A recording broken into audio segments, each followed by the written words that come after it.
ঈদগাহ ময়দানে এক রাস্তায় যাইবা আর এক রাস্তায় ফিরে আসবা, কারণ রাস্তার মোড়ে মোড়ে আমার আল্লাহ রাব্বুল আলামিন ফেরেশতাদেরকে দাঁড় করায়া দেয়।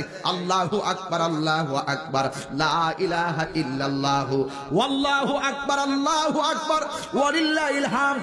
এই তাসবিহ যখন পরে পরে রাস্তা দিয়া মানুষ যায়, মোড়ে মোড়ে ফেরেশতারা দাঁড়ায়া থাকে।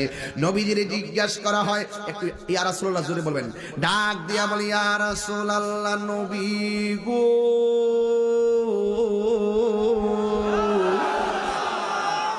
ও মায়ার নবীজি, রাস্তার মোড়ে মোড়ে ফেরেশতারা কেন দাঁড়ায় থাকবে?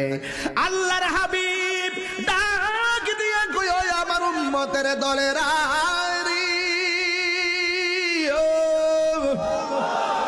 ও উম্মতের দল, আমার উম্মত যখন ঈদগার ময়দানে যায়, ঈদগার মোড়ে মোড়ে ফেরেশতারা দাঁড়ায় থাকে আমার উম্মতের গুনাহগুলো হাতে নেওয়ার জন্যে।